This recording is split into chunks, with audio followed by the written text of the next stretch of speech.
Why do we always fear what we don't understand? Why does difference often become the enemy? This isn't just the story of a boy and a dragon. It's the story of every one of us who's ever felt trapped between tradition and truth, between who we are told to be and who we truly are. At its surface, the Viking village of Berk wages an endless war against dragons. But here's the question. Is the real enemy the dragons, or the fear of the unknown itself? The answer becomes clear when Hiccup, a boy who doesn't fit the mold of his warrior tribe, meets Toothless, a creature the world has taught him to hate. Psychologically, dragons represent everything society labels as dangerous, uncontrollable, or wrong. But here's the twist. The monster is never really the monster. Often, it's just a reflection of our own projections, our fears, our insecurities. Toothless, wounded and afraid, mirrors Hiccup himself, a boy broken by expectations. The live-action remake tries to translate the stylized beauty of animation into photorealism, but something happens in that process. The crisp lines become blurred, the exaggerated expressions soften. It forces the story to lean more on emotional authenticity than visual spectacle. Every scar on Toothless, every wrinkle on Stoic's face carries the weight of realism. But does it carry the same magic? If you're enjoying the story, don't forget to like, comment, and share. It really helps the channel grow. Why do societies cling to violence, even when it no longer serves them? Stoic, the father, represents a worldview built on survival through dominance. Hiccup, the son, embodies a different truth, survival through understanding. Their conflict isn't just generational, it's philosophical. One asks, how do we destroy the threat? The other dares to ask, what if the threat isn't real? Hiccup's journey is more than a physical adventure.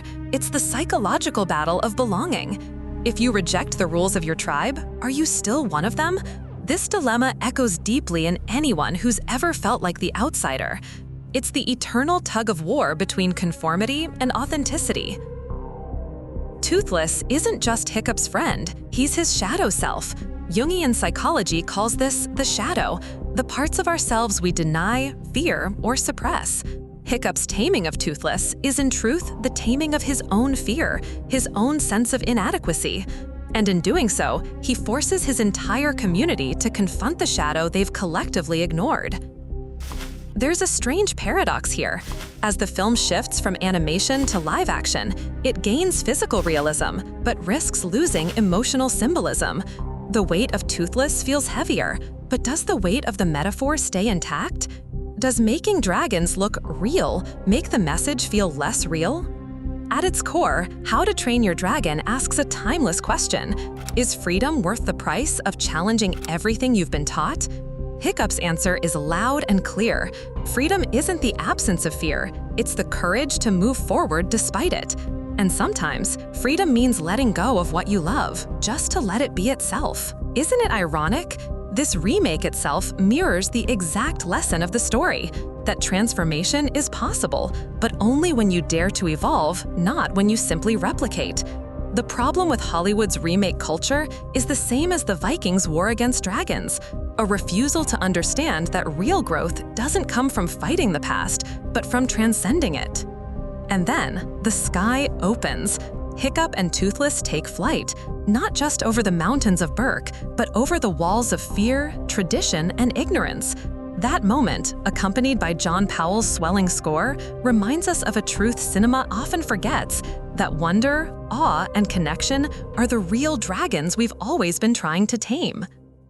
But freedom always demands a price. For Hiccup, it's not the price of war, nor the price of victory. It's the price of letting go of the very thing that defined him. The bond between Hiccup and Toothless is more than friendship. It's a reflection of the boy's own soul, his growth, his courage, and everything he fought to become. In that final, aching moment, Hiccup realizes the hardest truth of all, that real love isn't about holding on. It's about knowing when to let go, knowing when something or someone belongs not to you, but to the wild, to freedom, to life itself. And that's what makes it so painful and so beautiful. The sky becomes a metaphor for everything they once dreamed of, boundless, infinite, untouchable. As Toothless spreads his wings and vanishes into the clouds, there's an unbearable silence, the kind that only comes when you realize a chapter of your life has truly ended, not because it was broken, but because it was complete. And isn't that the most painful kind of goodbye? Not the one born from failure, but the one born from growth. The kind where you realize you've outgrown the world you once built together, where love itself becomes an act of surrender, of trusting the unknown, of believing that what you've nurtured is ready to fly without you. And yet, in that loss, there's peace. Because endings, as cruel as they may feel, are often just new beginnings in disguise. And the boy who once needed a dragon to find his place in the world now learns that sometimes you have to lose what you love to truly become who you are meant to be. In the end, the dragon teaches us this: what we fear is often what will save us. And sometimes the bravest thing we can do is to simply change.